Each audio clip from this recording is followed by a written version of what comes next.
मैं देख रहा हूँ कि तेजस्वी यादव जो आप कह रहे थे वो द्वार खुले रखना चाहते हैं नीतीश कुमार की वापसी के, इसीलिए वो उन पर डायरेक्ट अटैक नहीं करते हैं। जैसे वो कह रहे थे, मैंने एक इंटरव्यू सुना, उसमें वो कह रहे थे कि नीतीश कुमार उधर चले गए जरूर कोई ना कोई दबाव रहेगा। तो सामने से पूछा गया क्या नीतीश कुमार पर कोई दबाव, बोले नहीं नीतीश कुमार पर दबाव नहीं, मगर उनकी जो कोटरी है, जो उनके साथ रहने वाले नेता हैं, अधिकारी हैं, उन पर तो कुछ ना कुछ आरोप है, कुछ ना कुछ ईडी सीबीआई लगाई जा सकती है, तो उसके दबाव में वो कर रहे हैं। और ये भी कहा कि नीतीश कुमार अभी खुद फैसले लेने में सक्षम नहीं है। हाँ, मतलब उनको बेचारा दिखाने का प्रयास किया गया। मैं वही कह रहा हूं, देखिए ये कोशिश नीतीश कुमार भी अक्सर करते हैं।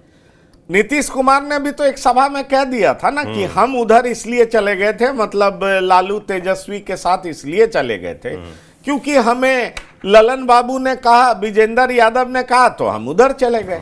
जब उधर गए थे तो कहने लगे कि अरे संजय जी ने हमसे कहा और लोगों ने कहा, तो हम इधर चले गए। दरअसल ऐसे मौके पर नीतीश कुमार ठेकरा किसी और पर फोड़ देते हैं और बड़ी आसानी से, लेकिन ये सबको पता है कि ब्रांड तो नीतीश कुमार है। और जब उनको साथ लाया जाना है तो भाई कोई ना कोई, जैसे आपको मुझे साथ लेना है तो ये कहना पड़ेगा ना कि आपके साथी ने आपको भड़का दिया, आप तो बड़े भले आदमी।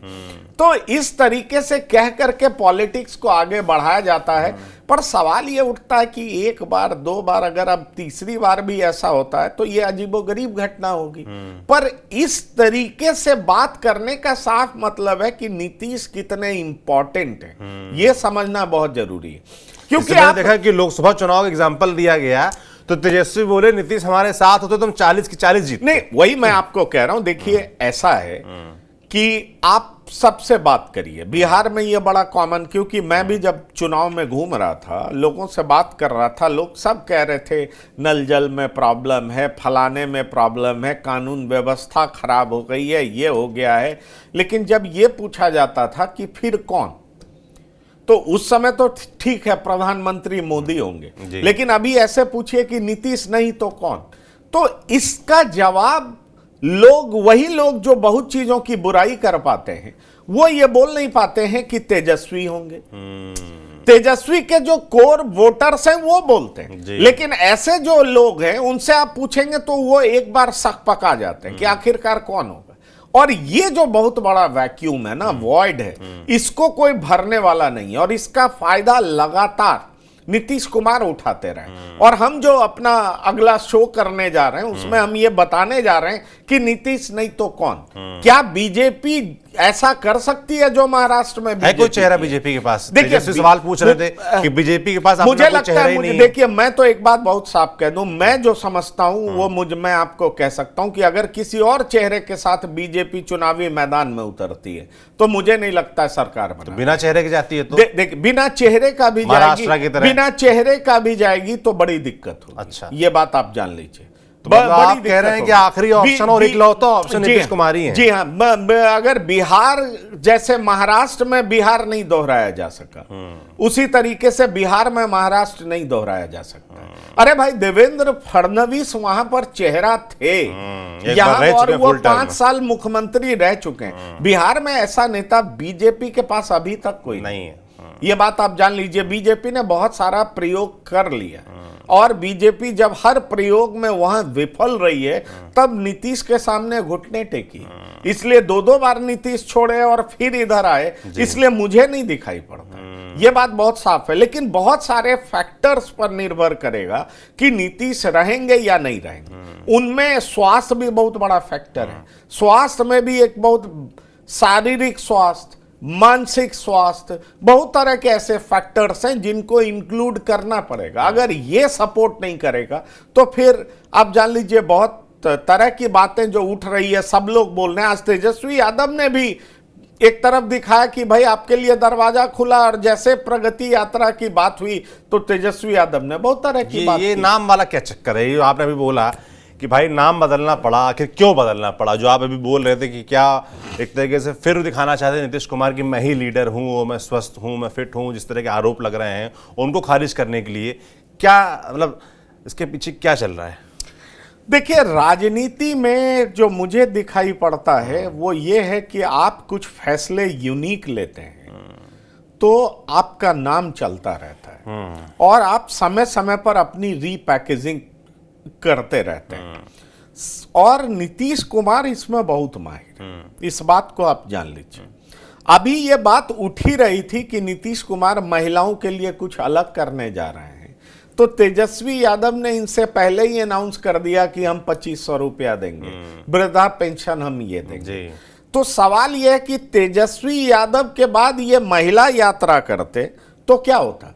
यही होता ना कि भाई हमने हमारी वजह से कर रहे हैं, जैसे वो कहते हैं ना कि 17 महीने में नौकरी हमारी वजह से दी है, और उसी नैरेटिव को ध्वस्त करने के लिए रोज वैकेंसी निकाला जा रहा है। नीतीश कुमार ये कोशिश कर रहे हैं बताने का कि इतना लाख नौकरी हम दे रहे हैं, हम ये कर रहे हैं, हम वो कर रहे हैं। तो ये बड़ा गंभीर मसला है। तो दरअसल ये जो नाम बदला गया है उसका मायने जो है मैं दो तरीके से देख रहा हूं। एक तरफ ये बात निकलना कि पार्लियामेंट्री बोर्ड तय करेगा कि किसके नेतृत्व में चुनाव होगा, ये एक बड़ा मैसेज था।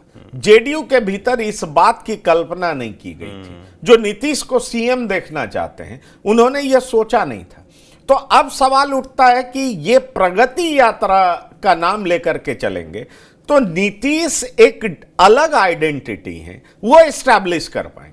अब बात मुझे लगता है महिला संवाद यात्रा का जो दायरा है वो छोटा हो जाता प्रगति यात्रा के जरिए उन्होंने कह दिया कि मैं इलेक्शन के लिए तैयार हूं, कि वो जाएंगे और वो बताएंगे कि मैं ये सब किया हूं, ये बात जान लीजिए। और वो बताएंगे और फिर से अपनी रीब्रांडिंग करेंगे, रीपैकेजिंग करेंगे। इससे बीजेपी पर दबाव बनेगा, बीजेपी पे भी दबाव जाएगा, सब पे दबाव जाएगा कि कितने इंपॉर्टेंट है नीतीश कुमार। अब देखिए कि इसीलिए इसका नाम बदला गया, और नाम बदला गया तो इस पर तेजस्वी यादव ने आक्रमण भी कर दिया कि बार बार नाम बदलने का मतलब है कि मानसिक रूप से कितने अस्थिर हैं नीतीश कुमार। ये बात आप समझ लीजिए। कभी कहते हैं समाधान यात्रा, कभी कहते हैं संवाद यात्रा, कभी कहते हैं महिला समागम यात्रा, कभी कहते हैं प्रगति यात्रा। तो ये प्रगति यात्रा नहीं है बल्कि अलविदा यात्रा है, ये नीतीश कुमार कह रहे हैं, माफ करिएगा तेजस्वी यादव कह रहे हैं। अब वो ऐसा इसलिए कह रहे हैं क्योंकि एक और बड़ा मुद्दा उठा रहे हैं।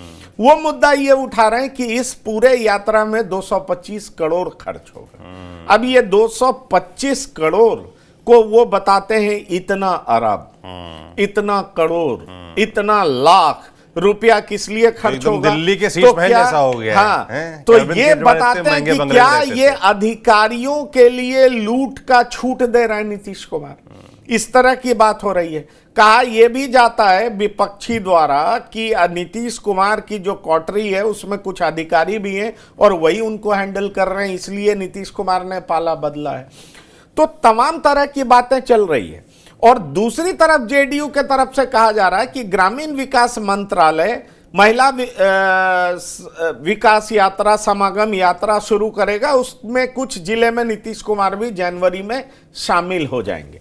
नीतीश कुमार की जो यात्रा है ये प्रगति यात्रा है। तो मुझे साफ दिखाई पड़ रहा है पॉलिटिकली, मैं ये देख रहा हूं कि नीतीश कुमार अपने को एक अलग ब्रांड के तौर पर इस चुनाव से पहले फिर से एस्टैब्लिश करना चाह रहे हैं, जिसमें वो बताना चाह रहे हैं कि पहले बिहार क्या था और उनके शासन में क्या हुआ, कैसे शांति बनी रही।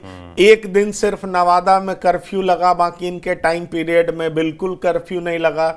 जो दंगे भी हुए, भागलपुर रॉइट्स हुए, तो उसके बाद लालू प्रसाद का 15 साल का शासन रहा, किसी को सजा नहीं मिली, इनके उसमें सजा भी मिली, कब्रिस्तान को घेराया भी गया।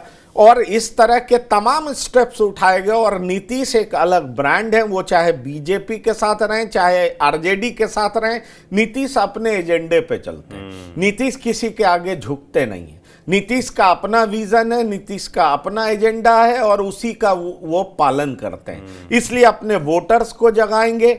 जो फ्लोटर्स हैं, जो फ्लोटिंग वोट्स हैं, जो इधर उधर जा सकते हैं, उनको एक बार फिर से साधने का प्रयास करेंगे और क्लियर कट मैसेज देंगे तमाम पॉलिटिकल पार्टीज को कि बिहार में नीतीश के बगैर कुछ भी संभव नहीं। तो नीतीश अपने आप में एक ब्रांड है। नीतीश अपने आप में ईबीसी ओबीसी के सबसे बड़े नेता हैं और नीतीश कुमार के बगैर कोई भी दल सत्ता में आ नहीं सकता है। इसलिए नीतीश बहुत इंपॉर्टेंट है। और इस प्रगति यात्रा के दरमियान वो अपने पिछले 19-20 साल के कार्यक्रम का, कामों का लेखा जोखा देंगे और कहेंगे कि ये मैंने किया, ये मैंने किया, बिजली दी, सड़क दी, बेहतर कानून व्यवस्था दिया, प्रशासन दिया, सुरक्षा दिया, शराबबंदी की, महिलाओं को इतना प्रमोट किया।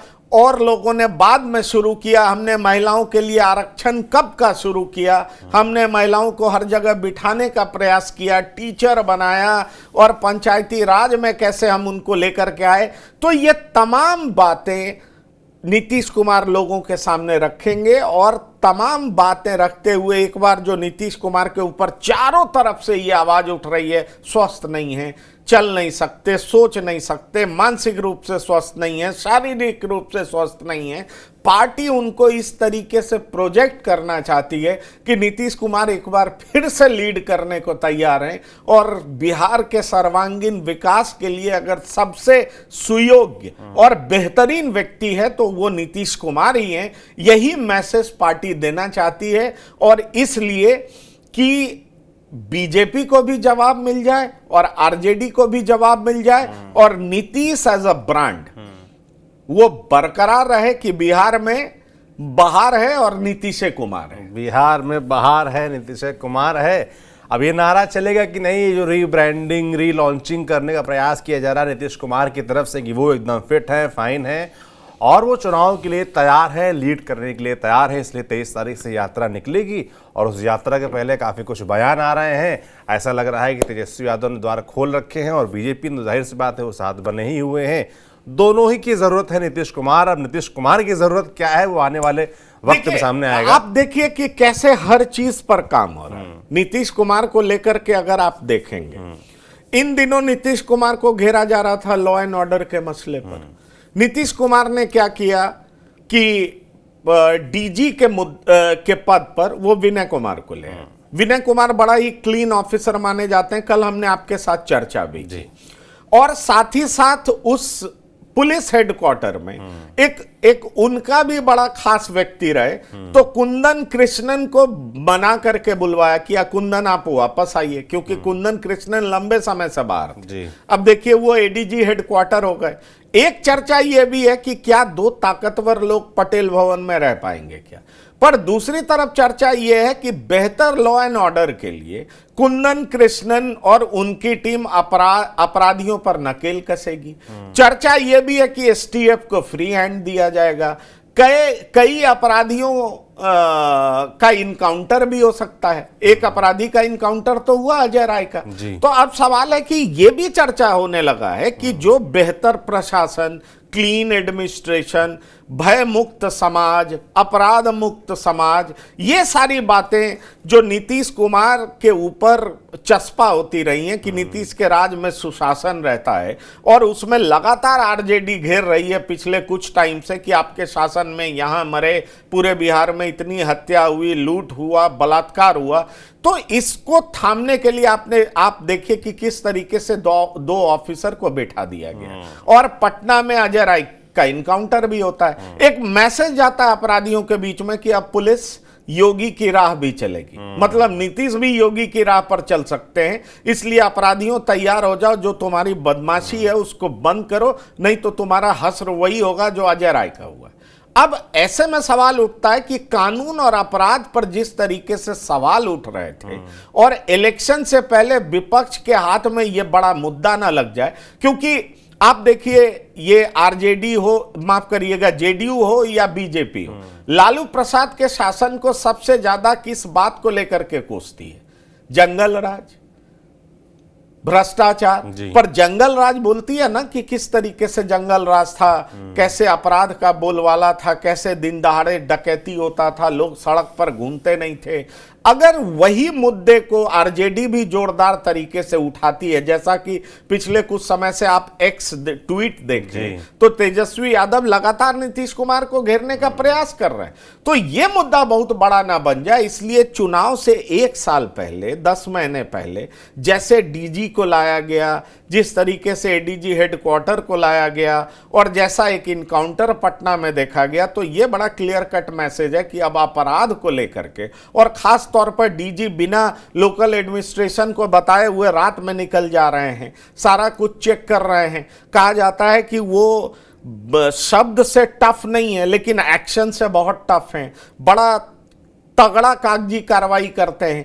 तो ऐसे में सवाल उठता है कि एक व्यक्ति एक्शन से टफ कागजी कार्रवाई, दूसरा व्यक्ति जो है वो अपराधी को उसी की भाषा में जवाब देना चाहता है। अगर इन दोनों का जबरदस्त तालमेल होता है तो फिर से चुनाव से 1 साल पहले हो जाएगा कि देख लीजिए नीतीश राज में अपराध पर फिर से शिकंजा कस लिया गया। यह भी एक पॉजिटिव मैसेज जाएगा। इसलिए बड़ा सवाल यह है कि हर चीज को सूझबूझ कर सोचा गया है, उसको एग्जीक्यूट करने की कोशिश की गई है और यही नीतीश कुमार की खासियत है। अब एक ही चीज जो उनके नेगेटिव साइड में जाता है वो ये है कि वो कितने स्वस्थ हैं और वो इंडिपेंडेंटली कितना फैसला ले पाएंगे। ये भी एक बड़ी बात है। और कहा यह जा रहा है कि सारे फैसले उनका कोटरी ले रहा है, तब क्या नीतीश कुमार स्टाइल में उनका क्वार्टरी फैसला ले पाएगा? यह भी एक बड़ा सवाल है। इसलिए बहुत तरह की बातें चल रही है, लेकिन इन सब से इतर आप एक चीज देख सकते हैं कि प्रगति यात्रा का मतलब ये कि नीतीश कुमार को फिर से रीब्रांड करना, उनको फिर से रिलॉन्च करना, उनको ये बताना कि वो बिल्कुल फिट हैं और इसलिए फिर से उन्हें मौका दिया जाएगा तो वो हिट भी होंगे। बिल्कुल। तो कुल मिलाकर नीतीश कुमार अपनी रीलॉन्चिंग के लिए कह सकते हैं, रीब्रांडिंग के लिए फिर से तैयार हैं। और ये जो लगातार उनको लेकर सवाल उठ रहे थे कि भाई नीतीश कुमार फिट नहीं हैं, स्वस्थ नहीं हैं और क्या वो अपने दम पर फैसले ले पा रहे हैं, इन सभी सवालों का जवाब देने का प्रयास नीतीश कुमार करेंगे। बाकी आप जनता जनार्दन हैं, आप तय करेंगे कि आप उनके जवाबों से कितना संतुष्ट हैं, उस हिसाब से फैसला करेंगे। बाकी हम लगातार आपको बिहार की ऐसी राजनीतिक चर्चाएं लगातार बताते रहेंगे। आपको ये शो कैसा लग रहा है हमें कमेंट बॉक्स में लिखकर जरूर बताएं। देखते रहिए TV9 डिजिटल। शुक्रिया।